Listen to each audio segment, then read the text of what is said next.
안녕하세요. 오늘은 9월 15일 수요일입니다. 오늘부터 본문이 출애굽기로 다시 바뀝니다. 자, 그래서 오늘은 출애굽기 15장 1절에서부터 21절까지를 본문으로 큐티 가이드를 시작하겠습니다. 먼저 오늘 이 본문을 통해 제가 묵상한 하나님은 홍해 바다에서 구원해 주신 분입니다. 19절 말씀을 읽겠습니다. 바로의 말과 병거와 마병이 함께 바다에 들어가매 여호와께서 바닷물을 그들 위에 되돌려 흐르게 하셨으나 이스라엘 자손은 바다 가운데서 마른 땅으로 지나간지라. 아멘. 제가 만일 홍해 바다의 기적을 직접 체험했다면 어땠을까요? 이날 이후로요, 저는 하나님이 저와 우리를 사랑하신다는 사실, 그걸 결코 부정할 수 없었을 겁니다. 홍해 바다에서 일어난 일은요, 정말 엄청난 것이었습니다. 이 미리암의 노래처럼요, 그날 그 바다에는 이스라엘 민족도 들어갔고 애굽 군대도 들어갔습니다. 하지만 한쪽은 구원을 받았고 다른 한쪽은 멸절을 당했습니다. 자, 이 같은 일은요, 하나님이 오늘날에도 하십니다.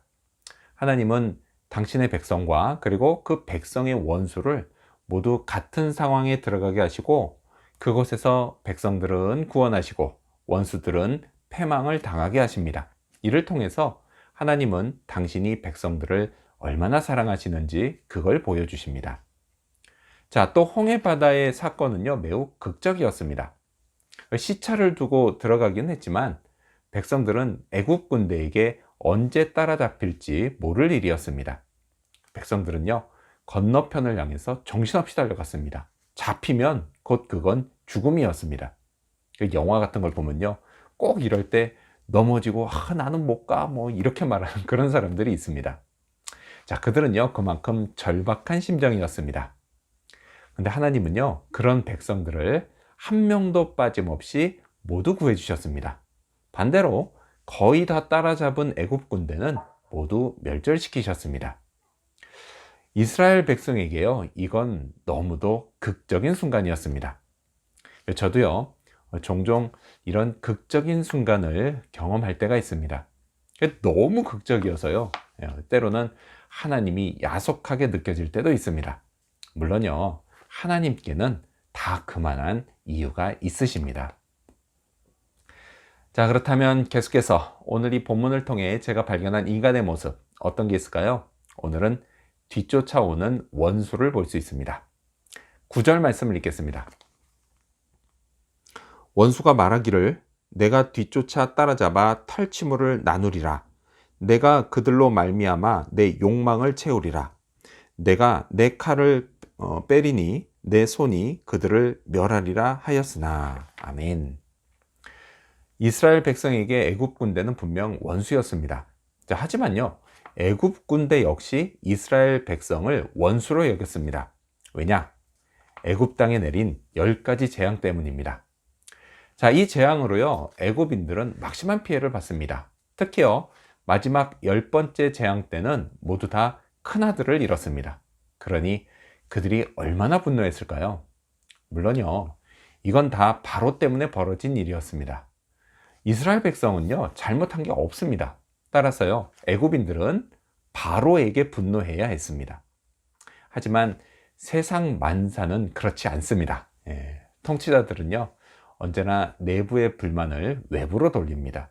바로도요, 이스라엘 백성을 탓했습니다. 그리고 그 결과 애굽 군대는 이글거리는 눈으로 이스라엘 백성을 빠르게 추격해 왔습니다. 9절을 보면요, 그들은 이스라엘 백성을 따라잡아 탈취물을 나누고 욕망을 채우고 칼로 죽여버리겠다는 말을 합니다.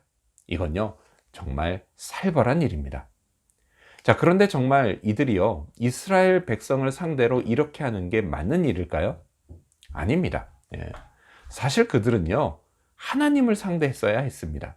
하지만 그건 불가능한 일이었습니다. 그들이 상대하기에 하나님은 너무도 무서운 존재였기 때문입니다. 그래서 그들은 손쉬워 보이는 이스라엘 백성을 선택했습니다.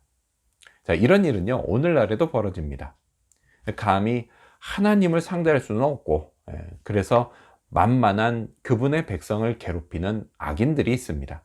그 결과 그들은 하나님의 백성들에게뿐 아니라 하나님에게도 원수가 됩니다.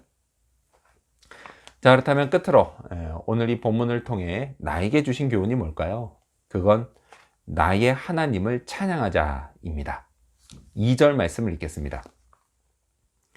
여호와는 나의 힘이요 노래시며 나의 구원이시로다. 그는 나의 하나님이시니 내가 그를 찬송할 것이요 내 아버지의 하나님이시니 내가 그를 높이리로다. 아멘. 극적인 체험을 구원을 체험하면 정말 모세처럼 하나님을 찬양하지 않을 수 없습니다. 하나님은 내 하나님이시다. 하나님이 내 힘이시다. 이렇게 너무 좋아 노래하게 됩니다. 찬양이요 자연스럽게 나옵니다. 하나님을 높이게 됩니다.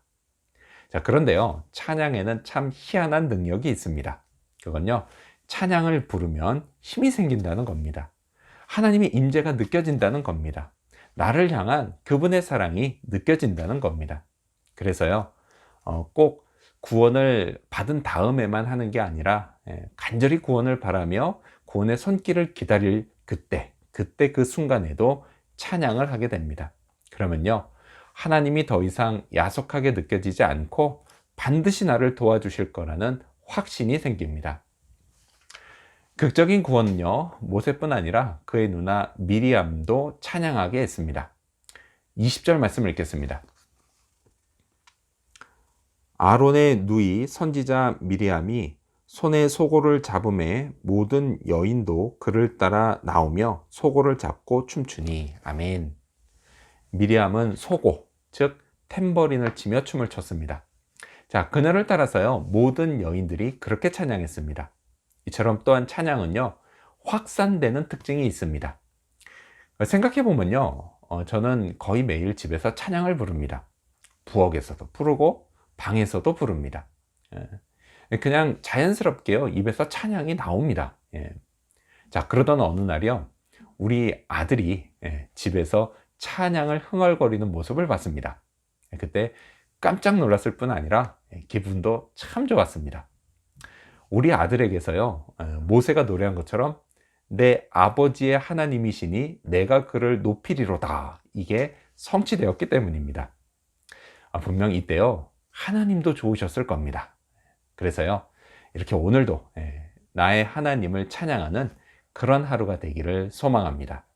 기도하겠습니다.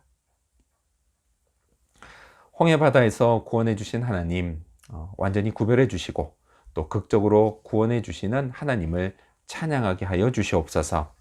또 구원을 체험하며 하나님을 더욱 나의 하나님으로 찬양하게 하여 주시오며, 또한 나의 찬양이 확산되어서 다른 사람들도 하나님을 찬양하게 하여 주시옵소서. 오늘도 그렇게 찬양하는 하루가 되기를 간절히 바라오며 예수님의 이름으로 기도합니다. 아멘.